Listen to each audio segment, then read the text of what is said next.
Dan untuk mengetahui informasi selengkapnya mengenai susunan pengurus Partai Golkar, kita langsung bergabung dengan Aditya Warman dan juru kamera Indar Mawan dari kantor DPP Partai Golkar di Selipi, Jakarta Barat. Adit, apakah pengumuman sudah dilakukan? Ya, Carlos, memang sampai saat ini pengumuman dari formatur kepengurusan DPP Partai Golkar masa bakti tahun 2016-2019 masih belum dimulai.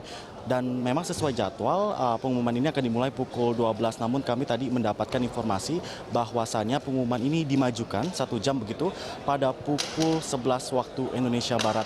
Namun demikian, Carlos, dapat bisa dilihat juga sampai saat ini juga hanya masih beberapa dari partisipan dan juga kader dari Partai Golkar yang sudah mendatangi atau memadati aula utama dari kantor pusat DPP Partai Golkar di Selipi, Jakarta Barat. Dan sudah ada beberapa nama juga yang terpantau sudah hadir seperti Mutia Hafid dan juga Nurul Arifin serta beberapa nama dalam pengurus Partai Golkar pada saat kali ini. Dan Carlos, dapat kami informasikan bahwasannya pada hari ini merupakan pengumuman dari hasil formatur maksud kami pengurus DPP Partai Golkar masa bakti tahun 2016 tahun 2019 yang nanti rencananya akan langsung diumumkan oleh Ketua Umum Partai Golkar yang baru, yaitu Setia Novanto. Dan memang berdasarkan informasi yang kami dapat juga, hari ini bentuknya hanya pengumuman dari hasil formatur, bukan pelantikan. Nantinya ataupun pelantikan atas nama-nama yang akan diumumkan hari ini akan dilaksanakan dalam waktu dekat, dan informasi yang kami dapat nantinya akan dilantik begitu ataupun diresmikan sebelum tanggal 4 dan sebelum memasuki bulan puasa atau bulan Ramadan. Dan juga Carlos, dapat kami informasikan bahwasannya fit dan juga proyek dari planning yang sudah ditentukan oleh pengurus dari formatur itu sendiri, yaitu hampir 170 orang pengurus yang dimasukkan pada kepengurusan sebelumnya. Namun pada saat ini pengurusan akan lebih besar, begitu kami informasi yang kami dapat. Sekitar 200 orang akan menjadi pengurus baru dari DPP Partai Golkar masa bakti tahun 2016-2019. Dan juga yang paling menarik di sini ialah sebanyak 32,7% nantinya pengurus akan berasal dari kalangan wanita, dan ini sudah memenuhi target dari Partai Golkar yang memang menginginkan tempat ataupun hak-hak wanita disamakan ataupun disejajarkan dengan laki-laki pada kepengurusan Partai Golkar di tahun yang baru ini.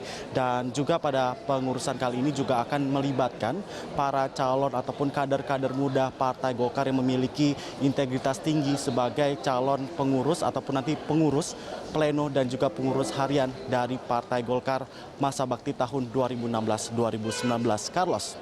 Adit, publik kemudian mendapatkan bocoran tentang draft yang berisi nama-nama susunan kepengurusan yang isinya adalah orang-orang yang dinilai bermasalah secara hukum dan etika. Bocoran Anda di sana, apakah sudah mendapatkan informasi apakah nama-nama ini tetap menjadi bagian dalam susunan kepengurusan yang akan diumumkan jam 11 ini?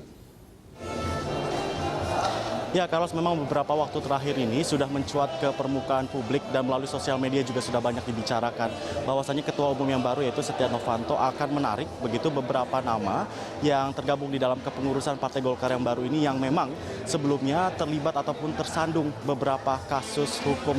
Namun sampai saat ini kami belum mendapatkan informasi mengenai siapa saja nama yang akan masuk ke pengurusan. Namun dapat kami informasikan ada beberapa nama yang sudah mencuat yang rencananya memang akan ataupun menjadi kader ataupun anggota pengurus yang sudah pasti masuk di dalam kepengurusan Partai Golkar yang baru.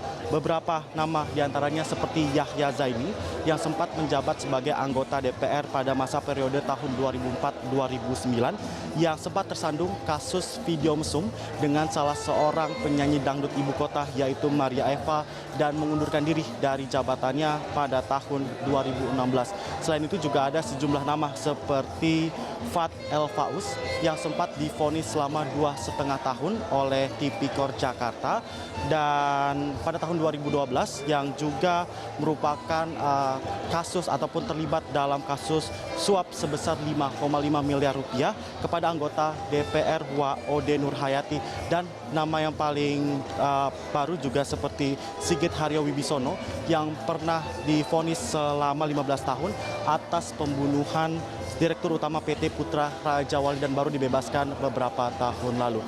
Berikut ialah SOT ataupun wawancara kami dengan salah satu anggota DPR, maksud kami anggota dari Dewan Pengurus Partai Golkar, Nurul Arifin. Berikut cuplikannya. Agenda hari ini rencananya jam 11, bentuknya adalah pengumuman pengurus Partai Golkar periode 2016 sampai dengan 2019. Dan nanti juga akan diumumkan semua Dewan Pakar, Dewan Pembina, dan kemudian juga satu lagi Dewan Penasehat.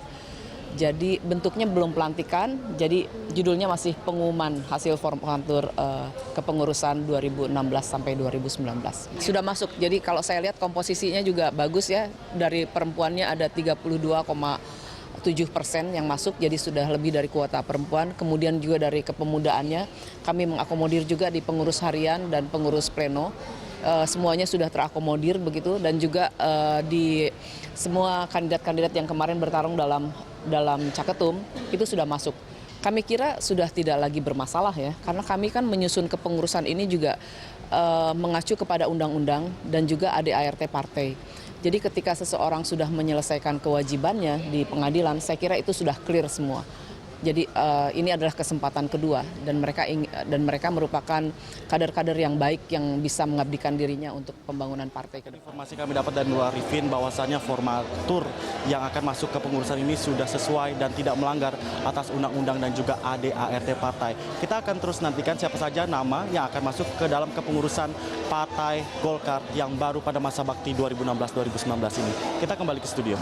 Kita akan tunggu siapa-siapa saja yang akan masuk ke dalam susunan kepengurusan menuju Golkar baru, tentunya dengan kepengurusan yang beretika dan tidak melanggar hukum susunan pengurusnya. Aditya Warman dan Indar Mawan, terima kasih atas informasi dari Selipi, Jakarta Barat.